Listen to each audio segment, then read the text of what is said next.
that is coming on Facebook, and then we get going, okay? Mhm. On Facebook, and then we get going, okay?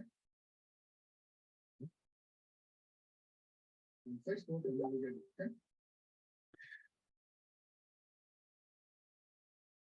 Hey, shalom, guys, and welcome to Wisdom in Torah Ministries. Give me 1 second.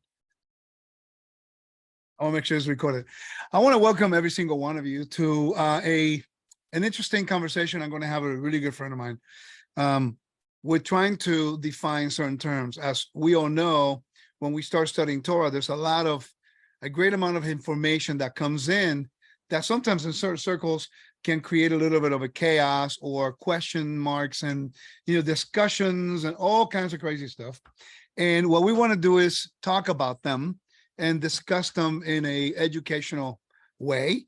What I've done, I've got the resources that I've been reading, researching, but I've always believed that when there are questions and there are certain debates and certain arguments about biblical principles, that it's always wise not to only listen to one particular resource, but also validate that with different information and different resources. The question here is, does the word olam is defined in the Bible as a set time that is limited, or does the word olam is used in the Bible as something that is perpetual? And the reason why I'm actually trying to do this today is because there is a position, and again, this is not a debate, I'm just trying to contrast, to bring the other side of the coin, that the priesthood that God has established. And the reason why this is relevant is because the last few weeks, people have been studying the Torah portion, Korah, which establishes the sons of Aaron and the Levites as the people who were chosen by God to do the work in the temple and the tabernacle. And also we see in the latter Torah portions and last week's portion, Pinchas, we talked about how God made an eternal covenant of peace. And that seems to be controversial to certain people, in which they're taking the word olam there, and they're assuming that the word olam means only a set time, and that when the Messiah, Yeshua, will come in the picture, that whole Levitical thing is done away with, and that is only everyone the order of Melchizedek. And I think all of you know exactly how I feel about, saying that now we are all in the order of Melchizedek, because the Bible does not support that. It only supports that Yeshua came in what is called the order of Melchizedek. And as a matter of fact, if you read Hebrews chapter 10, verse 11 and 13 and 14, he's no longer doing the role of the high priest. He did it once and for all, and he's sitting at the right hand of the Father, waiting until all the enemies are made under his footstool. So no one disregards that Yeshua did the role of that particular thing in the heavenly realm of Melchizedek priesthood. We're not talking about that. The issue is whether or not the people now are in the order of Melchizedek. I did a 3-hour teaching on this and showing verses and all that, but now they are basically focusing on one word, the word olam. So what I've done, I called a few of my friends that speak a lot more Hebrew than I do, and I'm very limited. I depend on a lot of commentaries. I'm still learning, and this is why I'm calling some of my friends in Israel today, just to validate information and to be honest with the research, and not to manipulate the word to say what we wanted to say. That's what we used to do in the system of religion. And I know some of the topics are a little controversial because we've been taught one way for so long, and now people are investigating, they're learning, they're searching, and now some people use something to establish their own position. And I think it's only honest and scholarly to look at all the overall information and to better come to a better consensus of its context. So that's what we're trying to do today. So I'm calling my friend that I've known for 20 years now. 20 years. It's crazy. He's getting old. 20 years. And I'm not. He is. And we've gone through a very interesting process of friendship. I trust him. And this is what he does. He's a Hebrew teacher. And he is in the scholarly world. And he is my go-to guy alongside 2 other people in Israel that know Hebrew, that I could validate or correct and fix things when I'm teaching them wrong. And I asked him the question, and he gave me some good answers. And I said, you know what? I think that people need to hear it. So I want to welcome my friend Joe Halevi to come and share with us about the word olam. So, Joe, how are you, man? I'm doing very well, thank you. It's kind of hot here in Israel. That's It is always hot here makes in me Florida too. it makes me a little cranky when it gets this hot. But other than that, thank God someone invented an air conditioner, so we're okay. That's right. We'll Hey, survive. Joe, man, I'm so glad that you took the time to help me out with this. Listen, one of the things that happens in our circles is like everything becomes a debate. And I think that one of the things that I've learned is we can establish a position when we study the Bible, and we have to look at every possibility to make sure that, hey, we may be wrong. And one of the things that I learned going back to college was that we need to learn to sometimes separate our beliefs and our ideas for 1 minute here and be honest with the research, because I'm not going to compromise what I believe.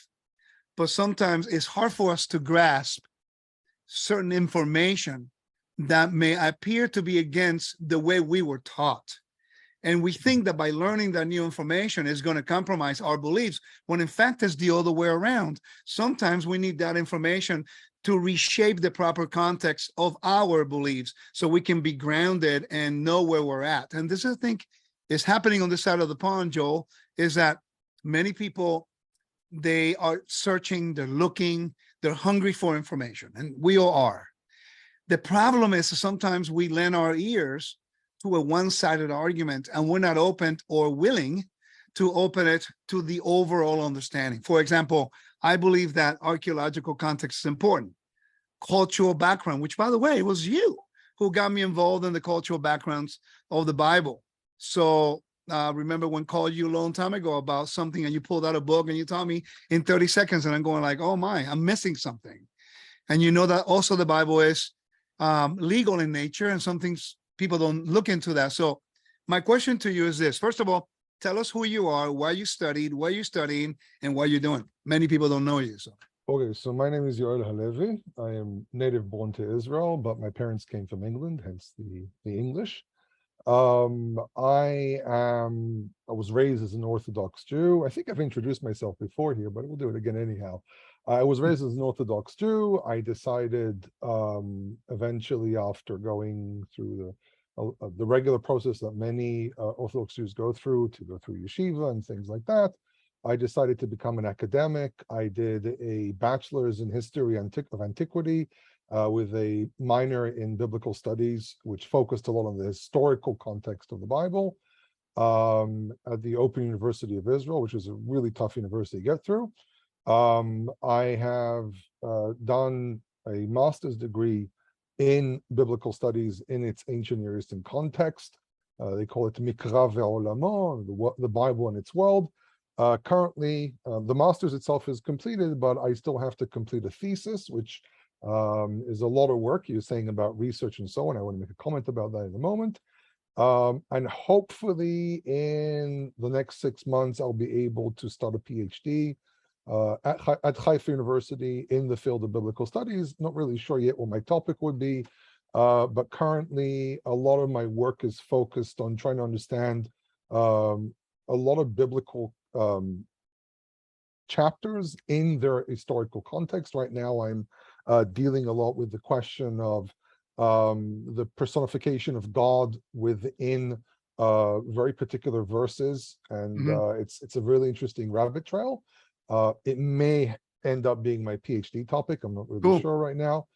And I also worked on Dead Sea Scrolls. I used to be in what's called SQE. How long did you do that for? That I did for 2 years under Professor Yonatan Ben-Dov, who is now the head of the biblical studies. Ben-Dov? You studied under Ben-Dov? Yeah, I have his cell phone number if you want it. That's crazy. You don't understand. People don't realize what an amazing resource that is to study it under. Oh, well, Professor Ben-Dov is a phenomenal man. I mean, he was really my mentor during my master's. Unfortunately, he left Haifa University. Yeah. Originally, I was supposed to write my thesis under him. I was transferred to his colleague who studied with him at Hebrew U, Professor Itamar Kislev. Professor Kislev is a much more, I would say, classical scripturalist. Yeah. So he's a textualist, scripturalist. So for him, everything is more about does it actually say this? If it doesn't say it, then leave it alone.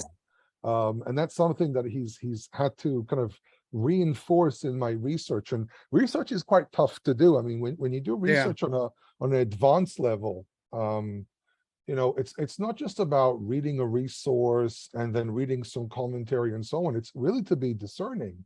And one of the big things that I'm working on right now in the thesis, because the thesis itself is written, Uh-huh. but now it's the fine tuning of, I have a position.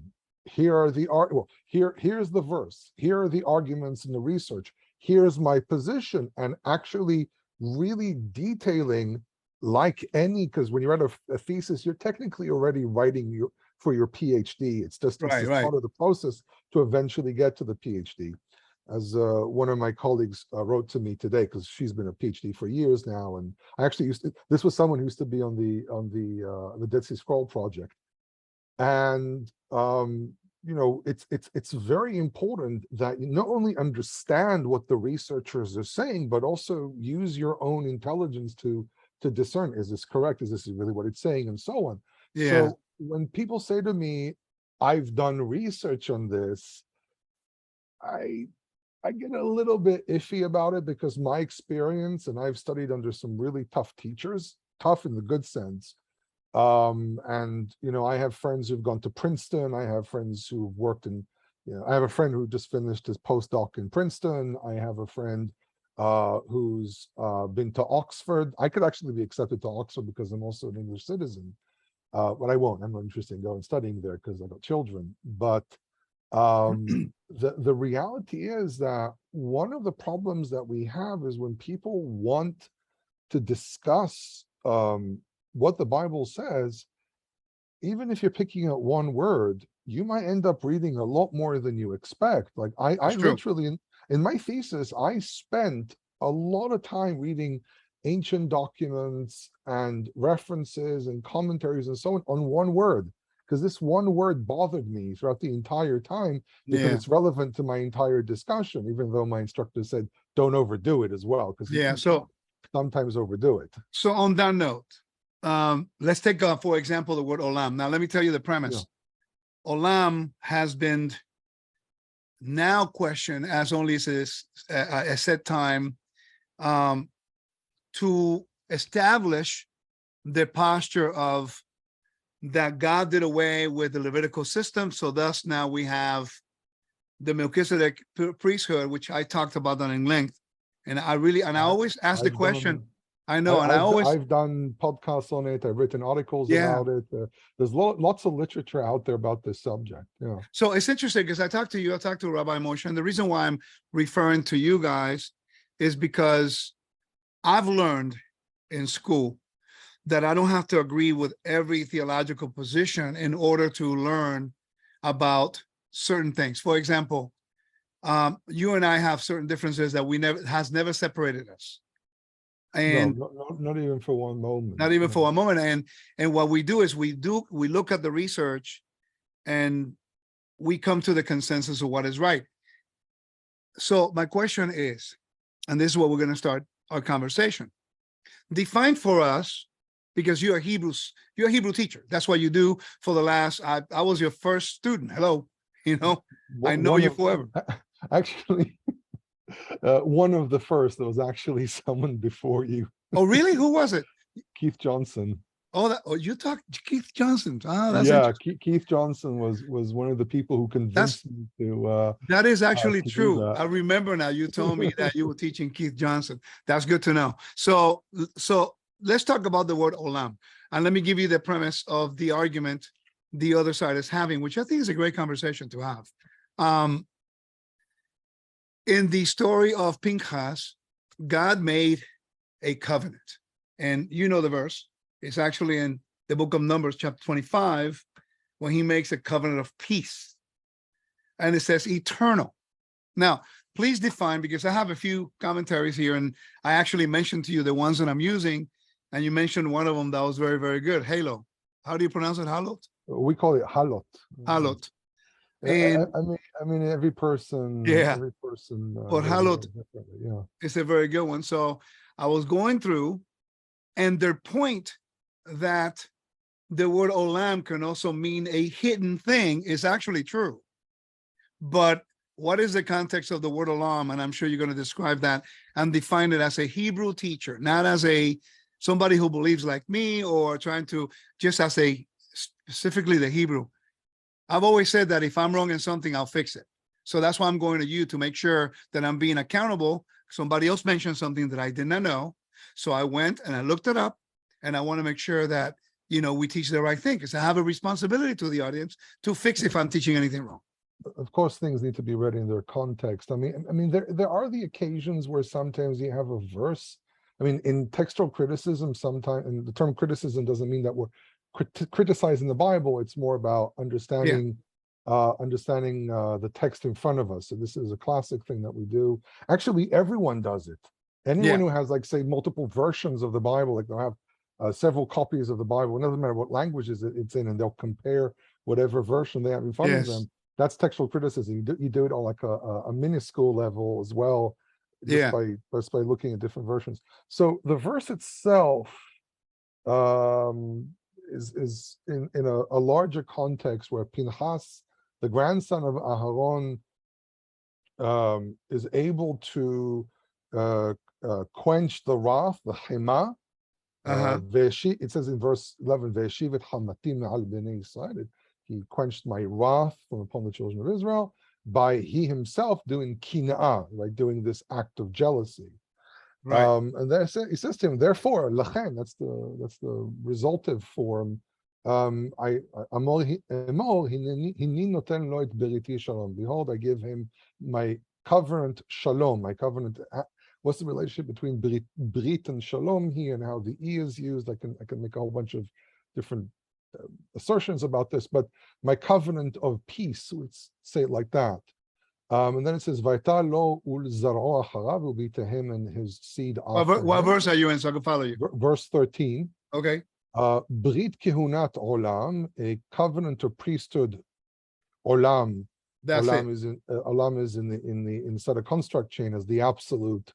A priesthood of olam, which I would say quite clearly the way the word olam is used in hundreds of places in the Hebrew Bible is meaning something which is forever, something which also in this case will be perpetual because it has to do with his seed. So it's not that he's going to be always recognized as a priest and then enshrined in that position forever, but it's perpetually throughout all his generations because of what he did. So it's actually kind of enclosed here.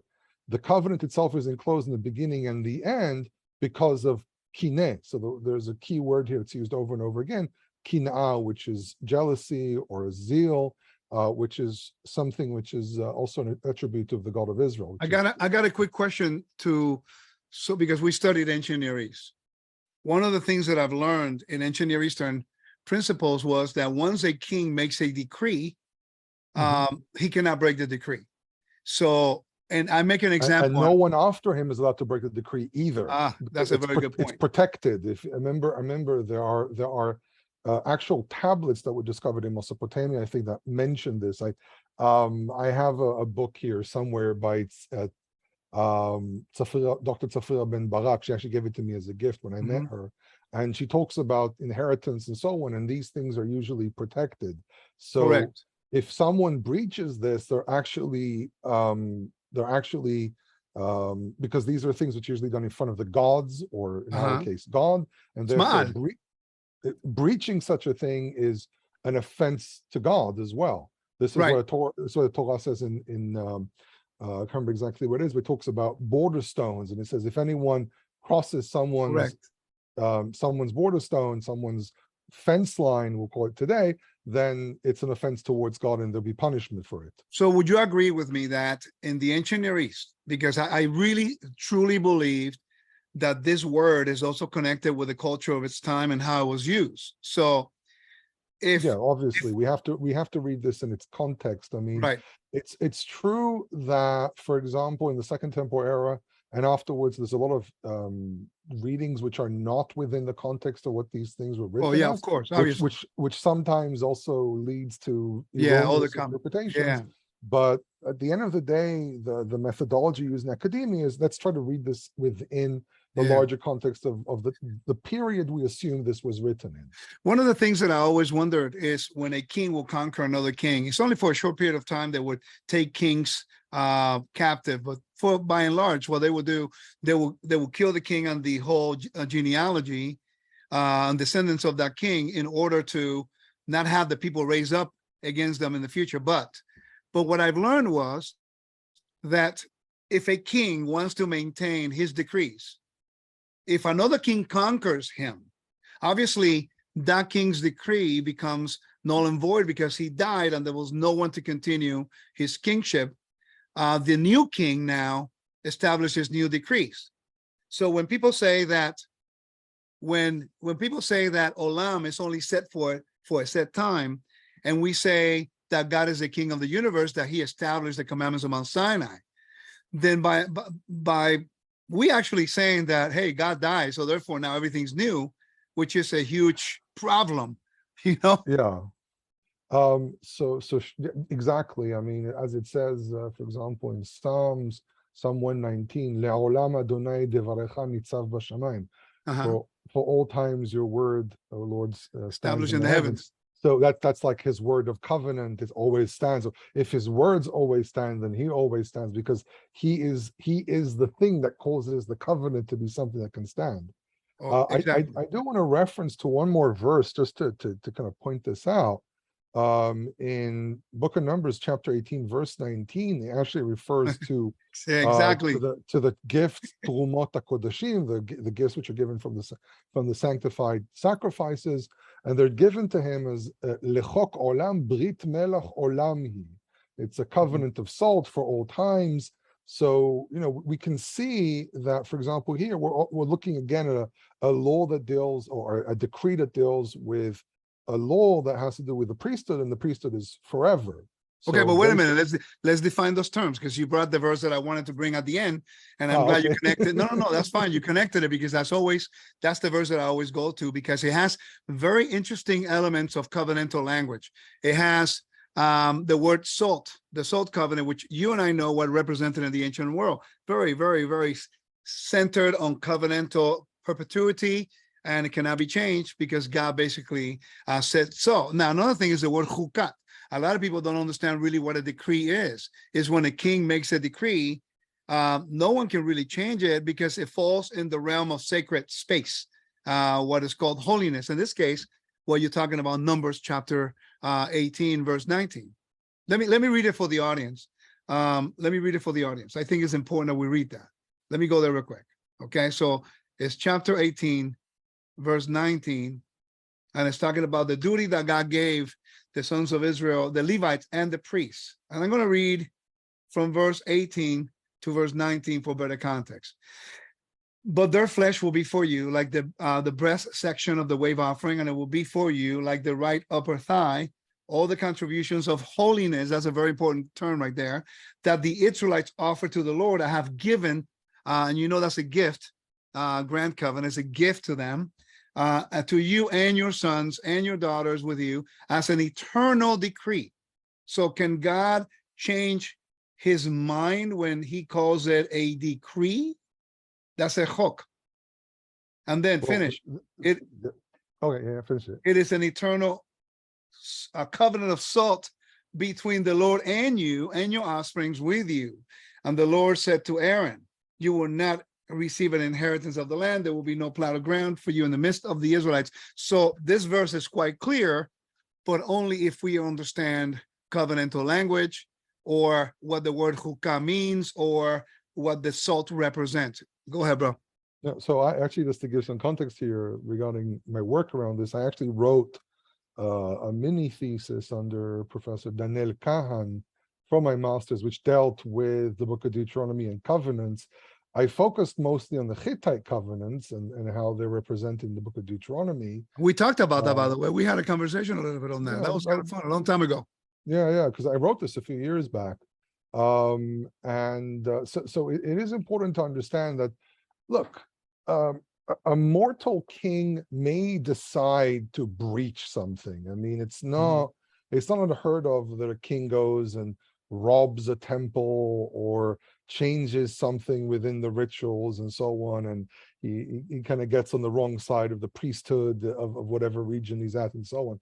And but the reality is that there is this sense that you don't mess with the gods, to such an extent that there was actually this practice called god napping, which meant that Yeah. when Many people don't know about that. when a nation is conquered and their gods are taken captive, the gods are not disgraced or abused or anything. They actually are taken in a form of honor, in an honorable parade, into a place where their statues are stored. A very similar example of this we find with the taking of the ark in First Samuel chapter 4, 5, 6, the whole event there. And the Philistines do what was expected in the ancient world. Even though you've defeated this god and you've defeated his people, because when you defeat a people, the understanding is that you defeated their god. You don't disgrace their god. So they take where do they put it? They put it in front of the statue of Dagon, or as we call in the Hebrew, Dagon, because Dagon is the Hebrew dialect of it. It's called the Hebrew Canaanite or Canaanite Hebrew retraction, where ah sounds turned into o. That's why we say shalom and not shalom, as they'll do in Aramaic, or salam in Arabic. And what happens here is, because this is considered to be as if, oh, we've defeated the God of the Bible, then, or the God of the Israelites, then what God does is he punishes Dagon by causing him to actually fall in full prostration in front of the ark, which is complete surrender. There's a lot of other things I can say about what this type of prostration actually represents, because eventually the hands are cut off and the head separated. That's a form of humiliation. It's even more than that. That within the temple of that God, the God of Israel has the ability to humiliate that God. But the main point is that you don't humiliate statues. So there's always this fear that even if it's a small God, he can still be very, very dangerous. And you don't mess around with them. So if that's the case, then when we're dealing with the things that are holy to the God of Israel, if we mess with his holy things, by default, we are bringing shame to him. There's two sides to this. The one side is that you are disgracing, if you are not from a person who's supposed to take it, there's A, you're stealing, what's called ma'al, and B, you're harming to some degree. There's a way of understanding this. The problem is they have to get into a whole world of context here. But there's this idea that make it simple. Now I'm trying to keep it simple. So, because today I was reading something about this. Yeah. So it's kind of funny that we end up talking about it. We talking about it. So by coming in contact with something which is holy, you're bringing, I don't know if shame is the right word, but you're disgracing the item that's supposed to be sanctified. If I want to give an example, it's like, for example, the king of Babylon drinking of the holy vessels. Yeah, but just to give an idea like this, it's like the whole thing where someone leaves like a bag of something nasty next to your door.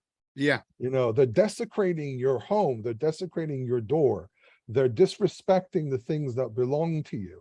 And that can invoke wrath. I mean, the God of the Bible is a God that has wrath. I mean, we have this whole discussion about the transcendent God and so on, but this is not how it's presented within this context. So when God says it's an eternal, everlasting covenant, according to Scripture, can it mean hidden or set time, or is that part of the usage in the Hebrew that can be used in certain instances within the Hebrew grammar? Like, for example, one of the arguments was that the word olam can also mean hidden. And by the way, in this commentary, it actually says that. It says olam. Let me actually share so people can see it. The root ayin lamed mem can mean hidden, but only if it's in the nif'al. Well, wait. Well, let me read it so they can follow you. Read it here so they understand. The word olam, can you see it okay? Yeah, I see it fine. Go ahead, and because I'm not a Hebrew expert, you are. So Well, now olam, you're asking to put my glasses on. Okay. yeah, please. I didn't know I had to read for this today. Well, Um, you know what it is, bro. The thing is that I recognize that I don't have. That's not my expertise. I got to go to you and all the people that also validated what you're about to say. Because I already went through this, but I want to make sure we have the witnesses. So go ahead. It does meaning hidden, but you're going to give the reasons why. Go ahead. okay, so it says here, olam, noun, long time, constancy for all times, derivation, are you hiding things? Derivation is uncertain. Okay, let's leave that alone. The nominal is often derived from the root alam. Well, here it's a speculation. I don't think we can say that derived from one another. I would be very careful with such a statement. So that the basic meaning of the nominal would be an obscure time. Okay, I understand the connection they're doing here. I don't know if this is necessarily true. This requires checking some Semitic sources and so on, but okay. But if the root were alam, the base form of the nominal, as suggested by the Aramaic cognate alam, would be katal. And therefore, okay, so we have to explain what's going on there. So I'll read the whole thing and then I'll explain it. Yeah. This form is unattested as a nominal base in Semitic languages. Consequently, it has been suggested that the suffix or ending of the nominal is an adverbial ending and not part of the root. Ooh, stepping into a little bit of a landmine here. On this basis, suggested roots include va'al, alal, cognate with Akkadian ulu, ascend. Ooh, I would be careful with that one. But if Okay, well, you see, this is the Jenny point. says it, if Jenny says it, then we have to consider it as serious because he's a very, very serious linguist. Okay, so let's first explain something here very quickly. So Hebrew uses roots and then uses stems. We have stems for nouns, we have stems for verbs. A root has no particular meaning until we actually put it in a stem, and then the meaning comes out. But this is So wait a minute. So that means you cannot use the word hidden in isolation. It has to be in the context. You cannot isolate it because, as James Barr proved back in the 1980s, that you cannot read words out of context. He actually, what he did is he showed the English-speaking world, this was really important because for us as Hebrew speakers, this was something very simple. It wasn't a surprise to us, but for a lot of English speakers, they did not understand, even academics didn't understand the ideas behind how to understand words. So a person takes a word and then the word is somehow misconstrued. But wait a second.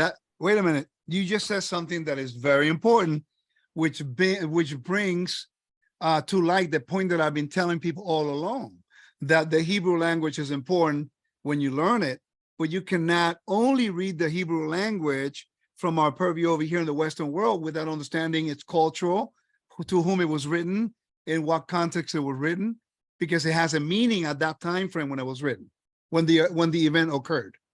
Well, when the event occurs and so on, but we're dealing here with text, so a text has a context as well within itself. Exactly. You can't just rip a word out of context. This is not how it works. I mean to such a degree that there are languages, like for example Greek, if you miss a little iota, you might end up with a completely different sentence. There's a very, very important statement somewhere in the New Testament that talks about this, and there's like a little variation between the manuscripts, like this one little line, and then suddenly it's a completely different statement, and it has very severe theological repercussions. But just to stay here, when I have a root, then sure, a root can be used here, it can be used there, and it can have different meanings, but it depends on my root, it depends on my stem, and it depends on my context. Now, so in this case, olam can only mean hidden in what context? If you can help me with that. In biblical Hebrew, it would be hidden only if it's a verb in the nif'al. So what I did before we even started is I pulled out my Even Shoshan concordance, which is a very important concordance that we use in Hebrew, even though, by the way, you can use, there's a wonderful website, Al HaTorah, it's in English, or you can use it in English. And they have a wonderful concordance there as well. And what Evan Shushan says here is that to mean hidden, okay, and it happens 27 times, it only happens in the nif'al, which means in a passive, which means it's been hidden. Someone acted to make it hidden. Okay, from the examples, or that it vanished. So it can be passive, mostly passive, I would say, if it's in the nifal. Nifal is a bit of a funny stand. It can be passive and can be also reflexive, depends on the context. Now, when you look at the root, the word olam in different variations, with a vav, without a vav, the vav, you can write the word without a vav, and in ancient Hebrew orthography, using the Vav and Yud, Aleph and Hey, there's a Latin term, which I hate using that Latin term, so I'm not going to use it. Also, I have difficulty pronouncing it, so I'm just going to ignore it. They started adding letters like Vav to mark vowel points. So sure, I mean, if you were, for example, an Israelite living in the Iron Age, and you were reading, if you were able to read, you were reading a text and you were rereading, for example, let's be not academic for a second here, but you're reading this text off of a scroll, then you would have to understand what the meaning, how to read this word correctly from context. Correct. And so you might read it as alam, you might read it as olam. It can also be read as ulum and ilam and whatever. On that point, which brings it exactly to where I wanted to. Thank you. Does the word olam use in the context of the priesthood as hidden or as a perpetual covenant? Well, that's why I brought up the other verse from Numbers 18, because it indicates the idea of perpetual covenant, forever, and not hidden. So the way I would know as an Israelite, the same way I know how to read Hebrew without vowel points, to say in the newspaper or just a book, any book that I pick up in Hebrew, unless it's a children's book, is I read based on context. So I would have every once in a while, if there's a word that's spelled the same way but pronounced differently, then I might have to stop for like a split second to think, wait, which one of the words fits here? But it's as if you have like an index because of the context. Because of the context. Exactly. Okay, got it. Yeah, so it's like having an index in your brain where you go very quickly, like in split seconds, your brain finds the right one. Yeah, I got you. That makes perfect sense. So in the context of the conversation at hand here, in Numbers 18, it's only clear that olam here only means something perpetual. Yeah, now I would say that, for example, in Aramaic, which we have Aramaic in the Hebrew Bible, because so we can call it the Hebrew Aramaic Bible. This is why the Halot is the Hebrew and Aramaic lexicon of the Old Testament, because we have chapters in Daniel, chapters in Ezra, one verse in Jeremiah, one word in Genesis. There's alam, alama. But in all of these cases, it still means the same thing as olam in Hebrew. Got it. So, let me quote a verse. For it to be hidden, even in modern Hebrew, we never say alam, we'll say ne'elam. So that ne'elam is the key. That's the form you would use. It's even if you don't have vowel points, there are graphic parts in the word that let you know what it is.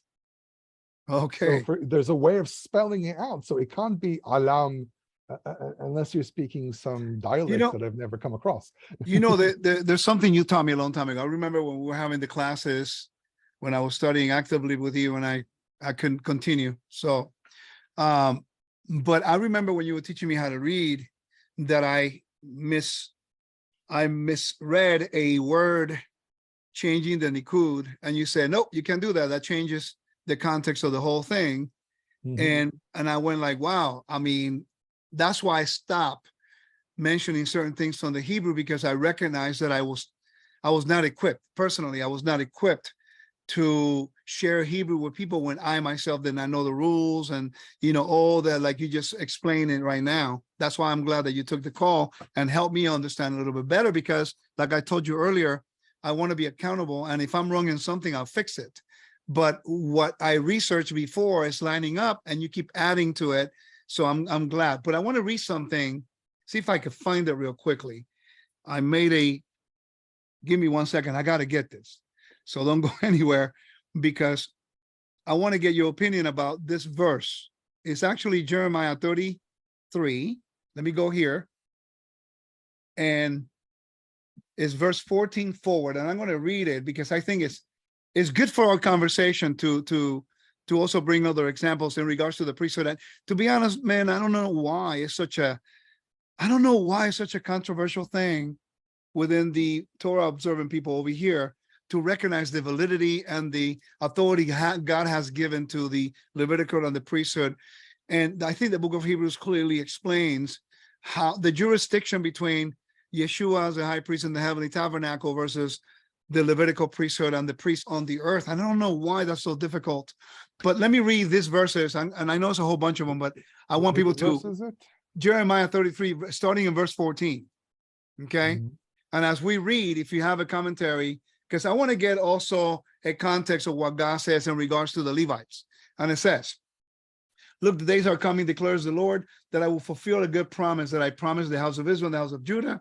In those days and in that time, I will make a branch of righteousness sprout out of David, and he will execute justice and righteousness in the land. You and I know what that means. In those days, Judah will be saved, Jerusalem will dwell safely.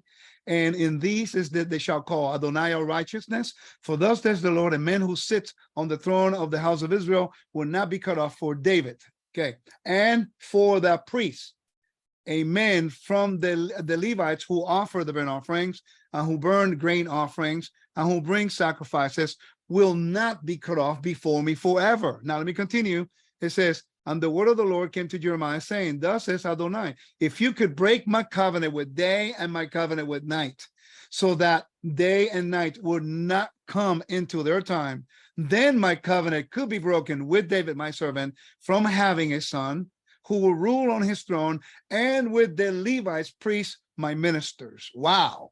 You will think that that will be enough to convince people that God has seriously made a covenant and a commitment to the roles of the kingship and the priesthood, and they are not to encroach on each other. Why do you think this is difficult to understand when the text clearly says it? And it's the Lord speaking through the prophet Jeremiah. Well, I think that in the Jewish world, no one has any difficulty understanding this. You know, I as a Levite, for example, Halevi being the family name of my family for many generations. You know, there were other like adjacent names, but I stuck with just Halevi. You know, we are recognized as Levites. You know, when we're called up to the Torah, we're called up as Levites. We don't have to redeem our firstborns.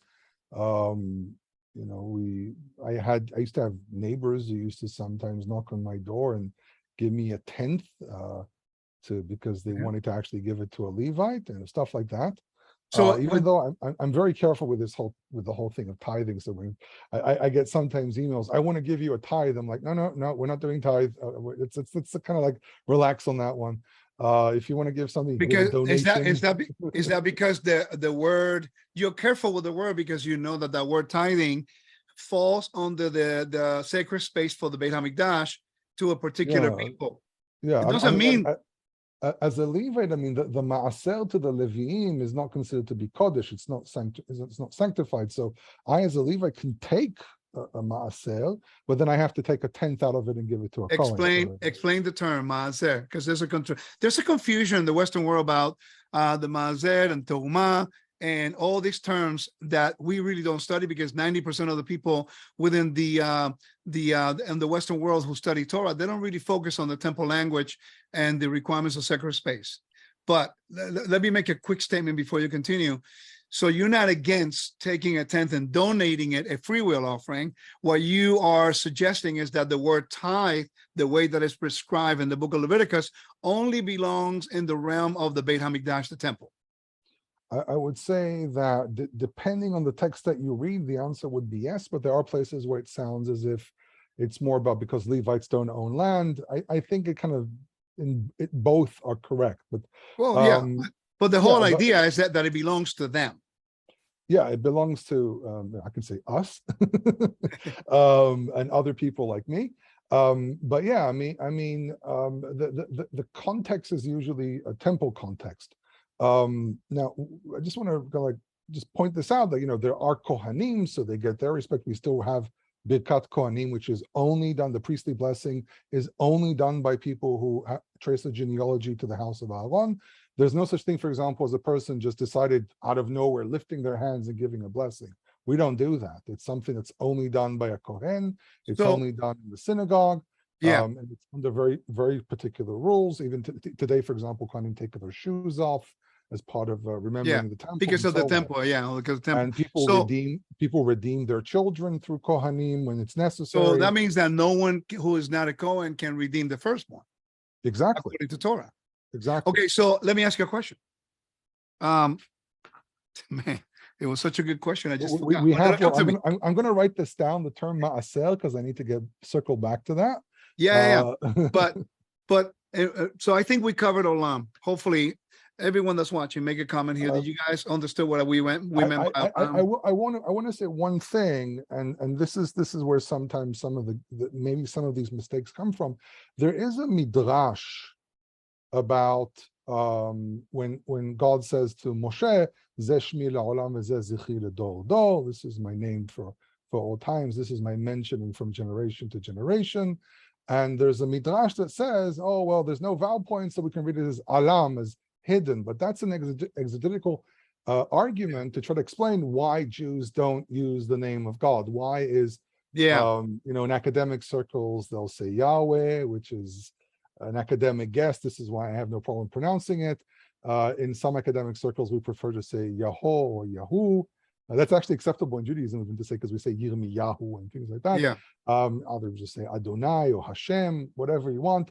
I've actually sat in lectures where the lecturer would speak in Hebrew and they would actually say the name based on the vowel points in the Masoretic text, which that's the one that most Jews avoid saying. Yeah, I got you. And I could see like a lot of like religious people sitting there in their chairs uncomfortable because you're not really supposed to say it. That's a midrash, and that's a midrash that explains de facto why Jews don't use the name. It's not really how the text is supposed to be read, and they knew this. But remember that people don't understand the midrash or know how to study it. Many people quote about Talmud, but they never read it. So it's misinformation, but not understanding its context. Just like the temple. The temple is a big point of controversy. Anything that you read from the ancient world, you have to learn to read it in context. So even if you pick up a rabbinic source, if you're one of these people who decide to read rabbinic sources, I know that in your world there's a huge split, those who do and those who don't. Yeah, no. But even if you pick up a rabbinic source, you have to understand what you're reading. So there was this very anti-Semitic video that was online for many years where someone's reading from the Talmud with this icky face, and he's like making these faces to see how disgusted he is and so on. And really, in truth, he's just ripping things out of context. That's not what the Talmud is talking about. There's a lot of hypotheticals and so on. And it's not endorsing things, a lot of nonsense that people talk about the Talmud. It's hypothetical legal discussions, the same way that if you open up your law codes in the US, for example, and you open up a section that talks about something that's abhorrent to us, the law still has to talk about it. So they're having arguments, they're having opinions about what was said. Yeah, you're reading someone's law code discussion in the same way. If you're a lawyer and you're, say, for example, deal with criminal law, you need to understand the penal code for criminal law, which also would include having to read certain statements about what's allowed and forbidden within certain situations that you would classify as being abhorrent. Okay. Yeah, I got you. This is how you're supposed to read these things. So just to define also the term ma'aser before we carry on. So ma'aser, some people understand the etymology from the word eser, which means 10, which means a tenth. But there is a reference in the Ugaritic literature. I can't remember which tablet it's on, but it's brought in Cyrus Gordon's Ugaritic text. It's a wonderful book. You don't really need it these days, but my dad got me a copy as a gift when I finished my bachelor's, and he decided to give it to me. It was really funny because it was a $300 book, and whoever was selling it had no idea what they were selling. So your father's a rabbi. My father's a rabbi. He's also an educator. He taught me a lot. He actually, as a teacher, he sat through my classes quite a few times. He was like, he always like look at me and say, how do you know all of this? I said, well, Dad, I'm academic. This is what we Yeah, do. yeah. My father was the one. Actually, he was here for about a month during May. We had a wonderful time with him. It was absolutely amazing. Lots of wonderful conversations. It was a real bonding time for us because That's great, man. I love hearing that from you guys. That's great. well, yeah, my parents moved to the U.S. back in 2000, so I haven't I really remember I seen my met you when you parents. were Yeah. what? How old were you when I met you? 20, Let me, your 20, oldest was like 2 months old. yeah, No, no, 2 weeks, about, I think. it was a few weeks old. Yeah, Yeah. he's almost 19 now. He's in the There you go. army. I know you almost 20 years, man. Yeah, almost 20 years. We count it based on his age. I know it's kind of weird. I mean, I know your kids, and you told me the other day that your oldest is going to the army. I'm going like, wait a minute, Well, how old am I? he's been in the army for 6 months now. That's crazy, man. So my dad was here, so it was wonderful. We had a wonderful time together. So he says, "Do you still have that Ugaritic textbook I gave you?" I said, "Of course, it's over here in the bookshelf." Yeah. It's a very large book as well, so it's very difficult to By the miss. way, that the writer that you just mentioned, Gordon Cyrus. Cyrus Gordon, yeah. Yeah, he's amazing. I love his books. Yeah, but it's very old school, but Oh, it's very old school. but it's all basic fundamentals of understanding the ancient Near East. Well, he's not a minimalist for sure. I never dove into his opinion about these things, but I Well, would argue that he's more in like a neutral ground about this. right, Like, but he's not an extreme like Filkenstein, whatever his name is. well, I am not allowed to say anything about that. Gotcha. Because Professor you guys work Finkelstein- together, yeah. Because you guys work. Professor Finkelstein is it high for you? I mean, he is I would say it like this. I mean, very achieved archaeologist, wonderful work at Megiddo.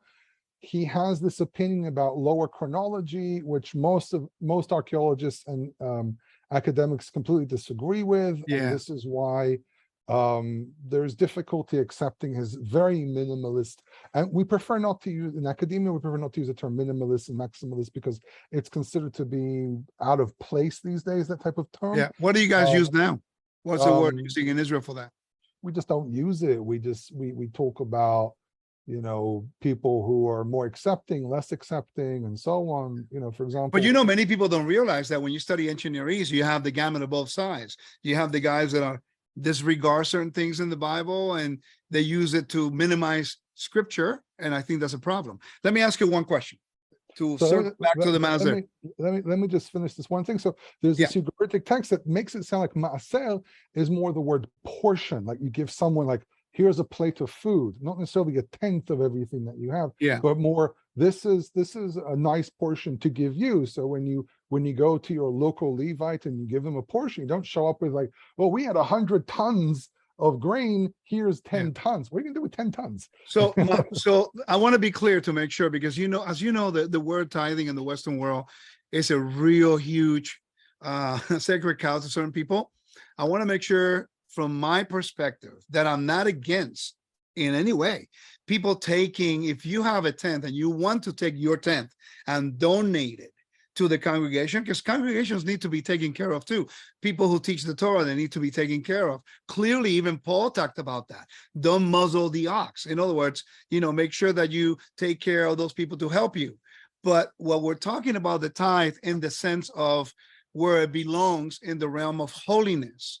I think sometimes we're not connecting the word with what it meant in the Bible, and that's where we get in trouble. But if you have a congregation and you tell the congregation, hey guys, instead of using the word tithing, which can bring a lot of controversy to people and legality according to scripture, you tell the congregation, guys, you want to give a donation to us, if you want to take the tenth of what you're making to donate it. The Jewish people do it worldwide.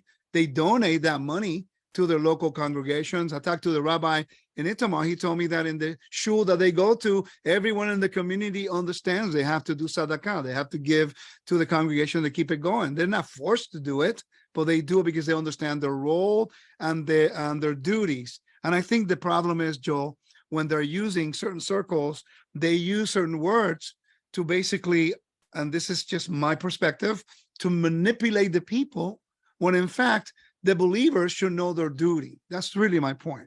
I'm not against giving. It's just using a word that belongs in a certain realm. We can change the word and the way we do it, and it'll be okay. It's just when Yeah, you yeah, use it yeah. a different way.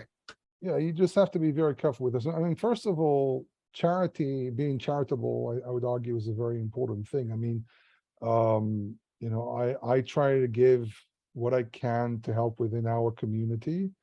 And there are select people that I give to because I know their situation. I do have a friend who's a Cohen, and if someone say, for example, hey, I'm sending you money because you're a Levite, then more as a charity, I would take 10% of that and give it to my Cohen friend, because I know that they need. And there have been cases where he calls me up and says, hey, we're stuck, can I borrow some money? Yeah. And I'm not rich from being a teacher. You never become rich from being a teacher. But you told me many years ago that being charitable is how you build community. Because That's one true. day you might need, and the other people will step in and help you. That's how a relationship began. That's how a relationship began. Well, our relationship began with you walking into my workplace and not shutting up. But eventually, Because I wanted to learn. No, I was being funny, but that was I really know. it. But yeah, I mean, when you discovered that I was struggling because we were living literally in poverty, Yeah. You stepped in and you decided to help me with shopping. That's when I started learning the concept of really giving out of your heart to help others.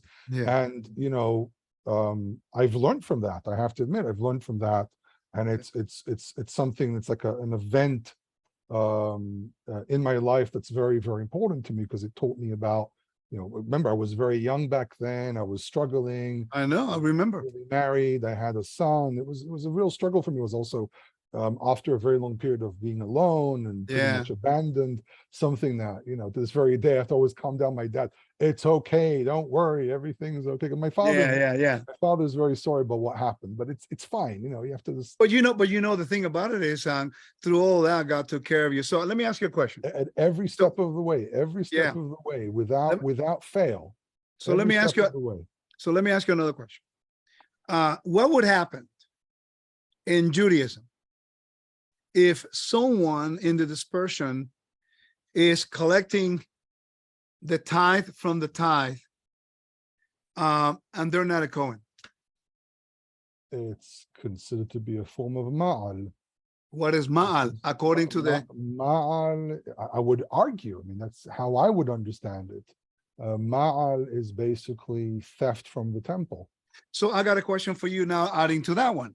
You've read the New Testament, so I could talk to you freely about this. Parts. Well, more than many, more than most Jews. And I can't say I have a good command of it.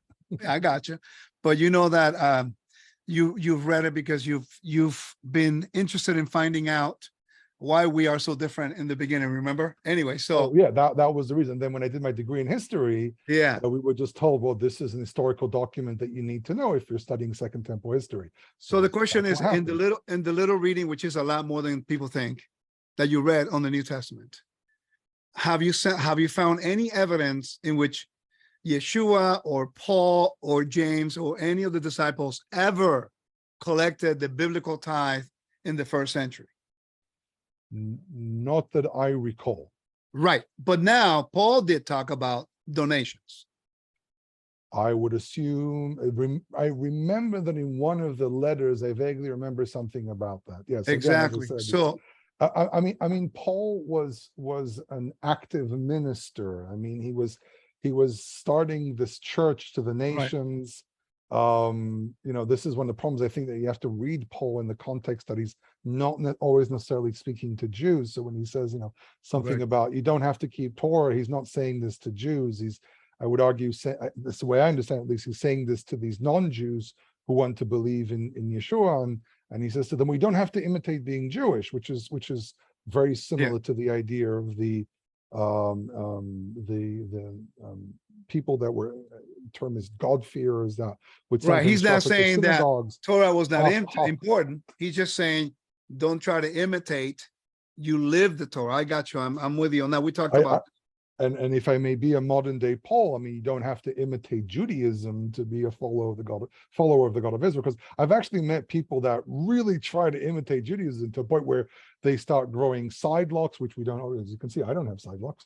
It's not something you have to do, but people who grow sidelocks, they grow Yeah. gigantic beards, they start Well, dressing like your well, stereotypical Ashkenazi Jew because they're trying to imitate the culture, you right. know. And they don't really, yeah, I got you. And that happens a lot. For example, there's certain rules about certain things and then following, but that we digress. And let me go back to the topic. So Yeah. in Judaism today, as a religion, let's just use that as an example, Yeah. because so if they find somebody, a rabbi who is actually, or somebody who proclaims themselves to be a teacher, and they begin to use Torah principles, the tithe of the tithe, to collect it when they understand what the word tithing means. Again, by the way, just we all know that we need to support our communities. I want to highlight that a lot because I do believe in giving. Clearly, mishpah v'sadakah, righteousness and justice. We got to give sadakah, clearly. What we're trying to learn is not to diminish the need to support the ministry or helping people do the work or help the needy, the homeless, the widows, and the strangers, or someone who's helping you grow in the Torah. What we're trying to learn is certain terms that would get us in trouble, because as I kept studying the temple, which sadly many people don't do, those terms are falling under the realm of holiness to a particular people.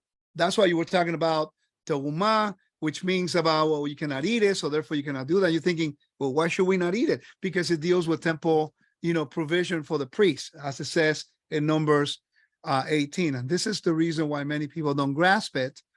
And the context is not giving. That's not what we're saying. The context is we're using terms like olam out of context or tithing out of context. Would you agree with that statement? Well, I need to see the context exactly to state that, but yes, you can use certain terms out of context and then completely construe what they really mean. So to answer your question, what would happen? First of all, when people give donations, it's always done as a donation. Right. I mean, we use the word terumah or truma to describe the word donation, but we're just borrowing from the lexicon of the Bible to describe a secular concept. Oh, I see. However, wait. Repeat that again. That's interesting. Modern Hebrew is based on also heavily on biblical Hebrew. Yes. So we just transfer a word from biblical Hebrew because it has a sort of meaning. We transfer it into modern Hebrew, but the meaning is secular. So if I use the term truma or teruma, properly pronounced in Masoretic Hebrew, to describe a donation, I'm not saying teruma as trumat kodashim, for example. That proves my point that there is a. So okay, so okay. So let me ask you this. So let's say a congregation, a local congregation, they teach this and they tell the people, okay, guys, the word tithing in the temple is regulated only to the priest and the sphere of the temple. But in this congregation, we will use the word tithing to refer to a donation. Just like you said about terumah. Could that still be usable? If you explain its context? If you explain the context, yes, but the problem is that the word tithing in English has a very particular meaning. Go ahead, explain. Well, what does tithing mean? You never use the word tithing in the sense of donation in English. In biblical Hebrew, you use the word terumah to indicate giving the holy gifts. So it's the language. So it depends on the conventions of the language. Like, so for example, there'll be a word, for example, that I could use in the Bible, that's used in the Bible, but if I say this word in a public setting, people will be angry with me. That's true. Okay, so like we say anything, if we say anything against tithing, people assume that we're saying not to give. We're just talking about the context of the word. Yeah, so I mean, if the English language goes through some kind of change and the word tithing changes, as it happens within languages, if the word tithing changes at some point to mean donation, then you're fine. But if the word tithing still means a holy gift that's given to a particular group of people that officiate in the temple, then you're still stuck with that definition. But word definition changes. If you take an historical dictionary of English, you'll see how words change throughout time. So I got a question. Can you justify using the story of Abraham? Let's not get into too deep like we did earlier, you and I, but just the basic. Um, um, can you justify using the story of Abraham and Melchizedek in Genesis to now start collecting the Maaser? The way, by eliminating the priesthood. By eliminating the priesthood. Anyone who knows me and has ever listened to my teachings about this, the answer obviously is no. Yeah. But you've done a lot on that. You've done a lot on that topic. I need to preface this by saying, look, I'm writing this as an academic. I don't have agendas here. I don't go around asking for tithing. I'm not at odds or war with teachers and so on. I literally don't care. I have my job and I work at what I do, and that's it. But the story there has several complications within it. I'm not going to go into that. That's something that let's not get too difficult right now. Yeah, I've explained this in a lot of different forums, but the point is that whether Avraham gives to Melchizedek, as for example the Septuagint wants to point to, or that Melchizedek gives to Avraham, which seems to me more the simple meaning of the Hebrew text, it doesn't matter. This is a gift giving between two people who are considered to be equals, who are both servants of a God. Avraham is a priest to his God, and Melchizedek is a priest to Elyon or El Elyon. And these are two governing bodies or governing peoples who are either exchanging gifts, which I don't think is the pshat. One of them is given to the other. You can argue that because Melchizedek is a Kohen le'el Elyon, that Avraham is giving some level of honor to this priest of Elyon, and there'll be ancient Near Eastern scholars who would argue, well, this is Avraham respecting another god, which he identifies as his own god, and there can be a whole discussion about the origins of the God of Israel. There's lots of videos about that on YouTube if you want. If you're interested in going into a rabbit hole that might make you a little nauseous. But the main point here is that this has absolutely nothing to do with the laws of priesthood within Leviticus and Numbers. There's no connection there whatsoever. And this is one of the falsehoods that religious people have. And I'm saying the word religious here deliberately. Religious people have, and don't say, oh, I'm not religious, I'm a man of faith. No, you're religious. There's a religiosity to it. This is a type of reading that's false, because what it does is you're trying to glue pieces together which are not pieces you're supposed to glue together. This is one anecdote. This is a law. There is no connection between them. Leave it alone. Stop. Yeah, that's because things into one another. That's because Torah was given to Mount Sinai as a constitution of Israel, as a law code. And the ones that Torah was established, God redirected the resources to the people that he chose. And at that case, the whole Abraham Melchizedek thing is a moot point, because it's irrelevant at that point, because God established his order of government, and it belongs strictly to a particular people. By the way, Yeshua cannot do away with that either. I don't think he ever does. I mean, he never did. Yeshua is supposed to be the Jewish Messiah, right? So why would he get rid of his own faith, his ancestral faith, his own religion? It just doesn't make sense to me. I mean, I hear you. I remember when I was growing up, the New Testament, let's keep away from it. But I actually sat down to read the New Testament and I was like, but he's not saying all these things that Christians say. He never says any of these things Christians say. I don't think Christians know what their own book says. I don't think Christianity, this was the progression. I don't think Christianity is any way connected to what Yeshua said. Yeshua never created Christianity. There was no Christianity back then. Basically, eventually saying, well, Yeshua was basically preaching Judaism. He was preaching the Judaism of his time based on the conventions of his time. And Christianity is basically some weird Roman thing. And as Romans, they have to keep the seats in the churches, so they scare everyone, and someone has to make money off of this. So let's say that we're replacing the priesthood, and then use this whole Melchizedek thing to argue that, oh, now we're priests by the order of Melchizedek. So anyone who uses this argument is not only supplanting the Torah, they're also they're supplanting pretty much everything. So anyone who says, "Oh, I am now a priest by the order of Melchizedek," well, then I'm not really sure if you're following the God of Israel or you're maybe But following Elyon or something, one of the Canaanite pantheon gods. you know what Sorry, sorry for being so blunt, but hey, just that thinking you're about it. saying it, you're saying it as a scholar and an academic. I'm only interviewing you, and I respect your opinion. I don't necessarily have to agree with all of it, but we're having a discussion.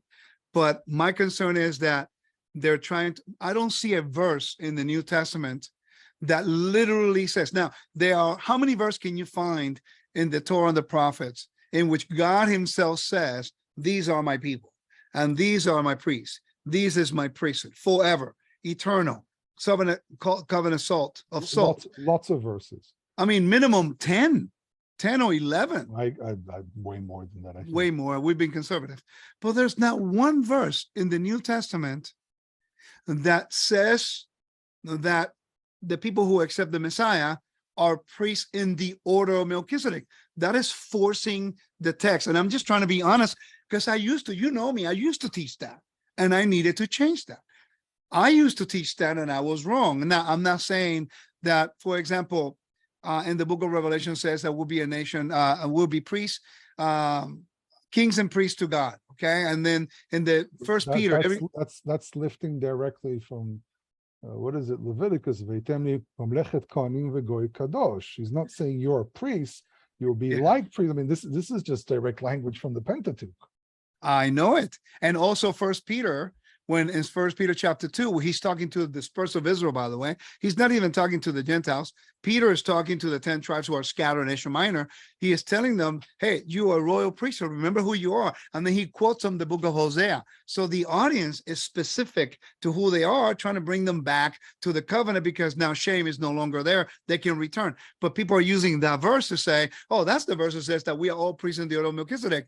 But it doesn't say order of Melchizedek. I mean, with the only one that is in reference to is the book of Hebrews, and it's only in reference to the role of Messiah, Yeshua, and that's it. And I'm being honest. Listen, if there were verses that say that I am in the order of Melchizedek, just like there are a whole bunch of verses that says that God chosen the Levites and the priests, sons of Aaron, and it says it's in the Bible, and we can validate the change and it's legit, I will be the first one believing it. But I also needed to reconcile the fact that I was pushing a context to text that was not existing in the New Testament. So I cannot have it both ways. I cannot come back from the system of religion that we complained that they never taught us the Bible, that they were changing the text, and then come into the Torah and do exactly the same thing I used to do in the system of religion. It's not honest. I think we should stick to the text and what it says. And that's where I'm at. That's where I'm at. I mean, hopefully people would understand where I'm coming from, that I'm not trying to attack a belief system. I'm trying to understand what the Torah says, and I cannot compromise that. Okay, if there was one verse, and I said this many times, and they always run around the whole thing about olam, and they go around talk about all kinds of different things. But my question is this, Joe: if there were texts in the Bible, right, that says this is the way it is, then God says it, then we do it. But then we say, well, we follow the New Testament, and then there's not one verse, not one, that says Yeshua never said it, James never said it, Paul never said it. I mean, the only evidence of a Melchizedek thing is in the book of Hebrews, and it's only in relation to Yeshua.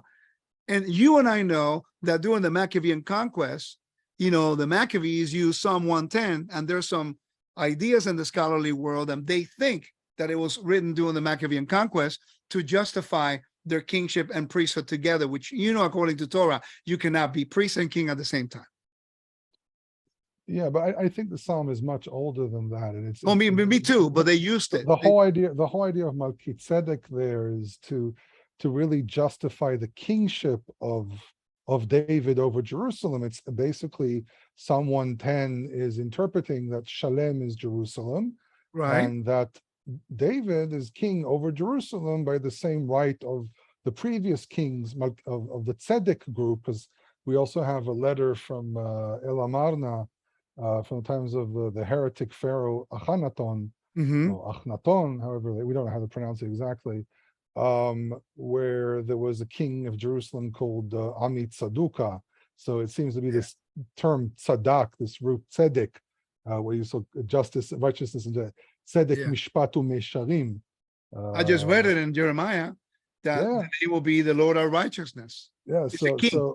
Yeah, Adonai Tzidkenu, and there's so this whole thing of basically David is a legitimate king of Jerusalem. So it's more to justify the kingship of David, because remember, David was in a struggle with the Benjamites, and there was always an argument over even after Right. David established his kingship, the house of David struggled with the northerners over the legitimacy of the temple, legitimacy of Jerusalem, legitimacy of the house of David.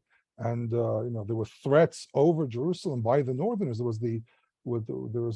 There's actually a war. Most people miss this when they read the Bible, but there was actually a Syro Ephraimite war going on during the 8th century, which the Judeans got scooped into eventually. Actually, they decided to go war as well. There's a whole bunch of hidden history there in that period that a lot of people miss, which is quite fascinating. That's cool, man. Joel, so to review real quickly, the word olam, in the uses of the Bible, as you very well explained, and in certain instances in which the context suggests, then it can be mean hidden. But you said kine, right? Kine olam, is that what you said? You said one word. I'm sorry, I can't remember. In regards to the usage of olam, when it means forever, in the book of Ezekiel, in the book of Leviticus. You mentioned it earlier. I'm sorry, I can't remember. But I don't remember already. I can look it up again if you want. Yeah, please do that, because I want to make sure I explain it the right way.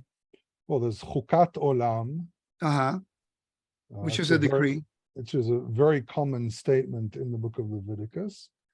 Numbers 18. We had Brit Olam, Chok Olam, Melech Olam, Kehunat Olam. I think it was Kehunat Olam. Yeah, I think so. Eternal priesthood. Yeah, I think that's what it is. And so we are trying to understand a little bit more. And I brought you in because this is what you do. We're not approaching this as a religious thing. We're looking at it strictly from your expertise as an academic in the Hebrew language. And what do you think somebody who says they study the Hebrew would use this in the context of hidden to justify doing away with the Levitical priesthood? When I read it, I don't see that, man. I tried. I've been doing this for a long time. I would have to say that they're projecting their own thoughts into it. This is not what the text is saying. I mean, I was trained to only say what the text is saying. Yeah. Beyond that. So if someone's doing that, they're just not saying what the text is saying. I mean, they can argue that, they can claim this is their opinion now. They can claim. I don't want to say anything too provocative or too offensive. Has there ever been in Judaism? Because you grew up in it, even though we're talking here from the perspective of the language. But I'm curious. Has there ever been in the Jewish sources that you've read, because I know you're very well versed in them, the theory that God did away with the Levitical priesthood in any way, utilizing the Hebrew language like olam?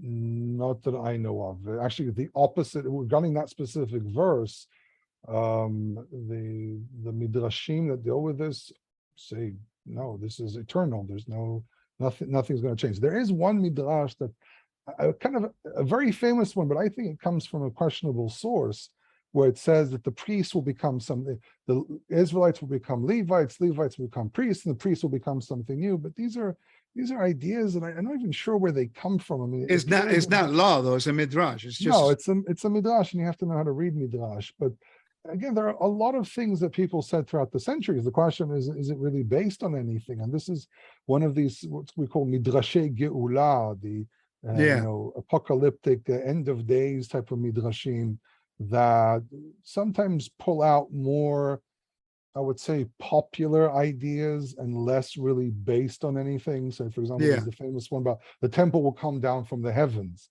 So Rashi heard this in the 12th century or the 11th century, and he was like, oh, so he writes this as a comment about the book of Ezekiel.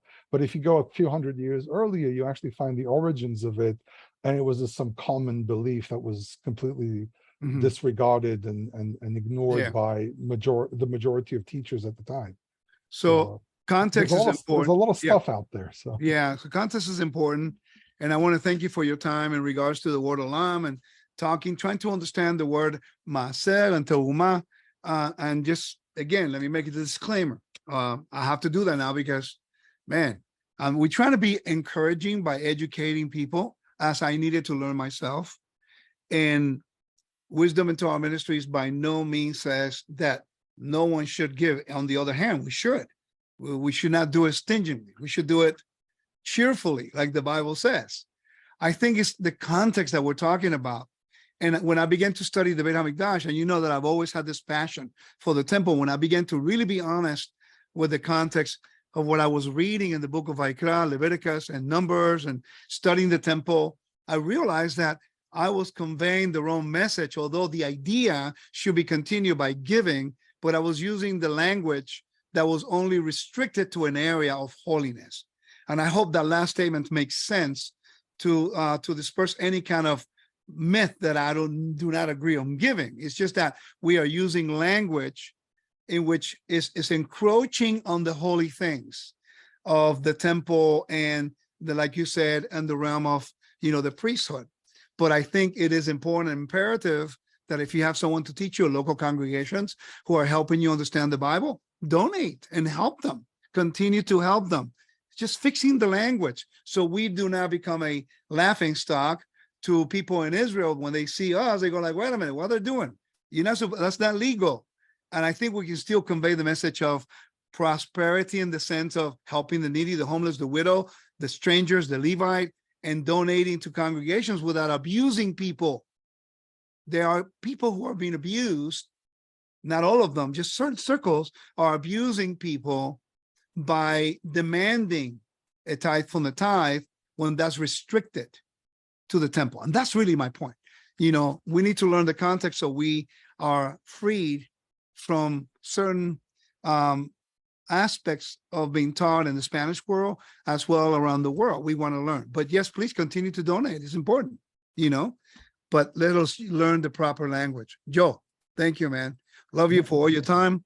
Thank you for your friendship. And one of the things that the audience needs to understand, that one of the things that I appreciate about my friend here is that we have developed a friendship, and we have arguments. We've had disagreements on tax, but one of the things that I can count on him, trust me, if I'm full of it, he'll tell me. If I'm doing something that is wrong, he'll say, no. And that's really what we need, accountability. And, he has provoked me to study, to look more into stuff. And I believe in Yeshua as Messiah forever, even more now, studying the Bible. And I've been able to show him certain things in the New Testament that he reads it and he goes, wait a minute, like the statements he made earlier. So we are helping one another, and we're not coming at this from a religious perspective. We just want to know what the context of the text says, and let the truths be established, and let God's word be what it is, the standard of our everyday life. So I'm grateful for your friendship. I'm always being there for me to help me, and also for correcting if I do something wrong. And I'm grateful, and I really think the world of you. And thank you so much for your time and sharing what you know with us. And as always, it's a pleasure. It's actually been a very long time since we've done something like this, and we kept on saying to us, "Oh, we need to do something. We need to do something." We never do it. So, when he called me up today and said, "Let's do something," I was like, "Okay, sure, let's do it." Because it's we just got to pick. I just got to make sure you don't drive. I just got to make sure you don't drive people crazy with some of the stuff you teach, man. What do you mean?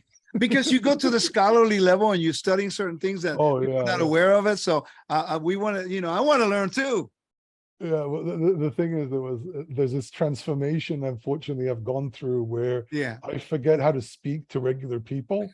I was actually listening the other day to this lady who's a serologist, and she says, sometimes there's just suddenly researchers, scholars forget how to just speak to normal people, and we end up Yeah, we it's end up true. no. But So I just, for me, it's always very difficult today. I mean, it's always been like I said, you ask me a simple question, you get a very painful and long answer because I'm going to try to cover as much ground as I can. I So got you, brother. I always have this joke with my students, when I teach online and so on. I have these jokes where I say, to make a short story painfully long, and then I go on for like 10, 15 minutes explaining something. I hear you, man. Well, listen, bro, thank you so much. I pray that the audience have been edified. Our own intent is not to create division. It's not to create issues. It's just trying to understand the Bible a little bit better. And, we can still help the communities. We can still help those people in need. We can still do what is right and understanding where the words fit and how they fit. So we don't find ourselves in our desire to do the right thing, transgressing a commandment that is a decree. Thank you guys so much for joining me. Thank you, Joel. May the Lord bless you guys and keep you. We'll see you guys soon. Shalom to all of you. Kol tuv.